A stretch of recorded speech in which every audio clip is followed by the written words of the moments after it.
So we've been on quite the journey at Classroom Champions, a pretty awesome journey at Classroom Champions over the last 4 or 5 years. And it's been a journey that's allowed us to understand that the greatest use of technology today is its ability to build relationships in youth. And that when you build relationships in youth, you change the way they look at themselves, the outside world, and their ability to work together to accomplish tasks. And when you can put in the teacher's hands an amazing relationship for kids, awesome things happen. Now that journey started back when I was still sliding down mountains for a living. And I would do what any successful person in the world does. I would go into a school, I'd give a talk, and then I'd leave. And I'd walk out and I'd never see those kids again.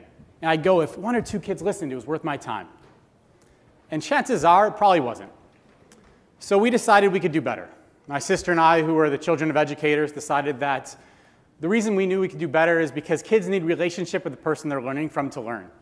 It's why the things that our parents taught us when we were young are still with us today. And I mean, unfortunately for my sister and I, quite often, that's the case. But it's also because that's what the research tells us.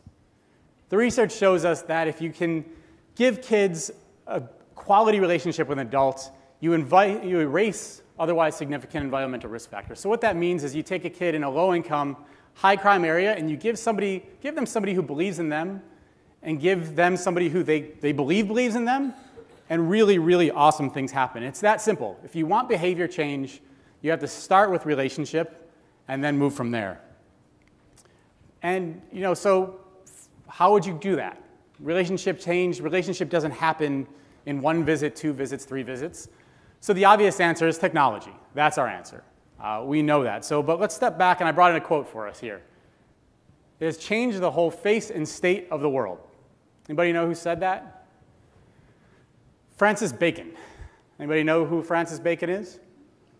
Don't worry if you don't. It's okay. Because he said it in 1621. He was talking about the printing press, not the internet. Because to me, the way we've been using technology in schools and education majority of the time is we've been using like the printing press with just a little bit faster delivery. We're disseminating information, we're pushing it out, and we're just getting it there a little bit quicker than we used to.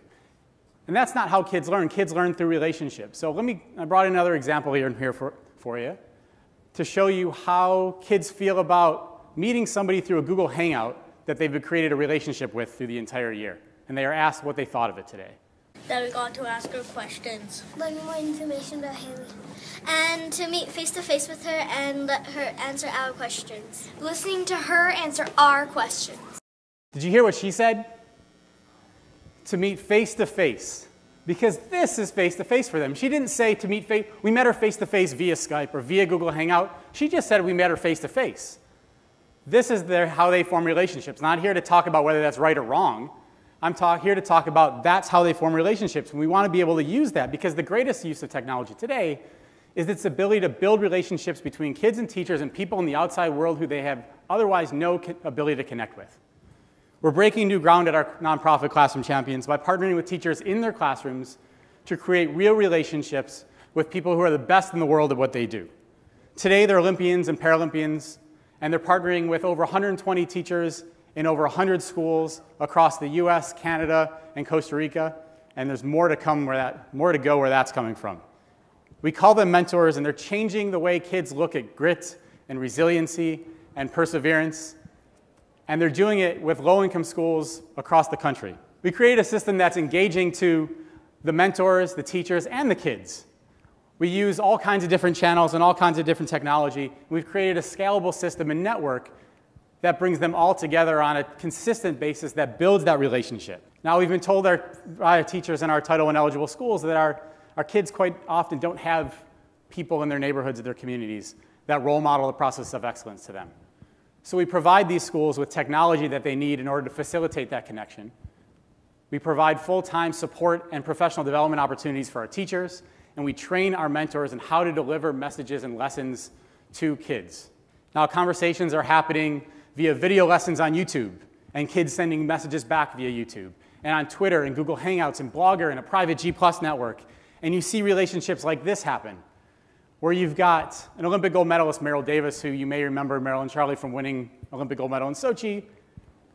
You may, as an Olympian, you may unfortunately remember her more for winning Dancing with the Stars this past spring. And you see she's tweeting and she's saying our classrooms.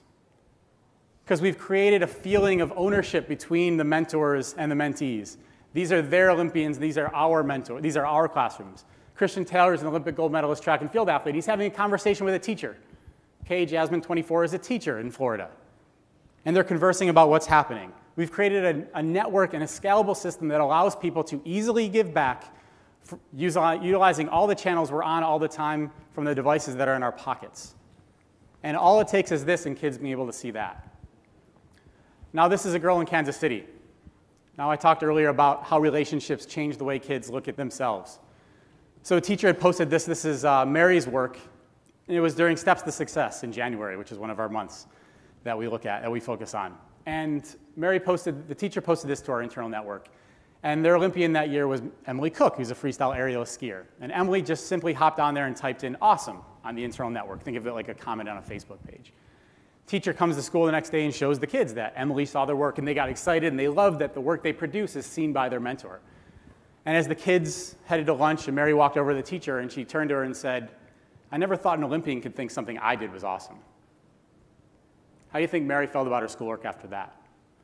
So we see all kinds of incredible things happen in our classrooms, from statistically significant increases in grit and resilience and interpersonal skills. We see in our teachers, job performance goes up, communication skills, and our mentors, communication and leadership. A couple great examples of what we see are our kids are pursuing their goals more. Not just setting goals, they're going after them more than national averages of what Gallup's telling us. They can find ways around problems because they've been role modeled that behavior. And perhaps most importantly, we see massive engagement numbers.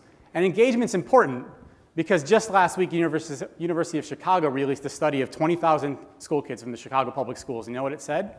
It told us that middle school attendance is more predictive of high school success than middle school test scores, which means if you can get engagements and you get them to show up, you have them. You have them. That's what we're looking to do. Relationship also changes the way kids look at the outside world. An example is an email we got from a teacher. Our teachers share these stories with us all the time. In Portland, Oregon, a kindergarten class goes to the zoo. And it was one of those days where the whole district was at the zoo, so like thousands of kids. It's every teacher's nightmare. And trust me. And another class walked by, and this particular kindergarten class had been matched with a wheelchair basketball player, Mary Allison Milford, who's a Paralympic gold medalist. And as this class walked by, one of the little 6-year-olds walked up and tugged on his teacher's arm and said, Miss Chambers, you remember those Olympics videos and things we do in class all the time? She looks down and says, yep, we've been doing them all year. What's up?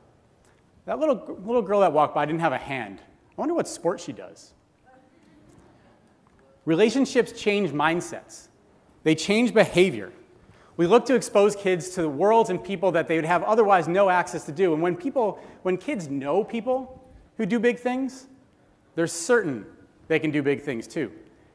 Last fall in Sarnia, Ontario, a little town across the border from Detroit, kids in, they're 5th grade or grade 5 for those of you in Canada. A bunch of 5th graders decided that they were going to do a food drive because their mentor's November Community Message Month, she had talked about we give where we live as her main theme that month. So these kids said, all right, let's do a food drive for the food pantry. So they said, well, you know what? Haley does big things, so we're going to do big things. So they engaged their whole school. And then they thought, you know what? Haley does really big things because, by the way, Haley's a 5-time Olympic medalist and carried the flag for the Canadians last year at the Olympics.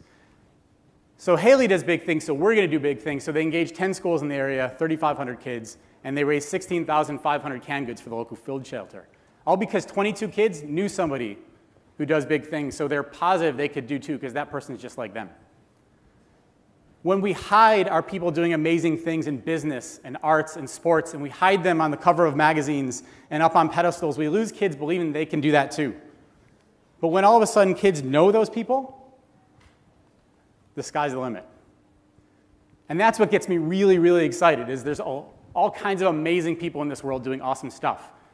What's next for us? We're starting to work with people outside of the sports genres and into other worlds. People who do amazing things. Who better to teach kids about innovation than those at Microsoft or Google? Who better to teach kids about coding than 3 girls from Sweden who won a Disney Accelerator grant because they built an app that teaches girls about coding? We believe kids have what it takes. They have what it takes to dream big, to persevere, to succeed, to learn. Sometimes they just need somebody who does big things along with them that believes in them to get things done. And that's where you and us and a whole lot of other people come in. Why am I here today? I'm here because a lot of you have access to technology that can help us build relationships. I want to talk to you. I'm here because a lot of you already work with communities and demographics and areas that you want to have a greater impact with or you want to connect people to. We can support you. I'm also here because a lot of you do awesome stuff. And a lot of you have awesome people in your company who do ridiculous things. We want to talk to you. If you're on YouTube, you're famous. If you work on a project that's on YouTube, you're famous. We want to talk to those people. We want to get them involved in schools and change lives. The power of the internet isn't its ability to disseminate information. The power of the internet is its ability to build relationships. Because when you can build relationships with kids, you change the way they look at themselves, you change the way they look at the outside world, and you change the way they look at their ability to get things done. Because we believe that someday soon, every classroom can have their own champion. Thank you.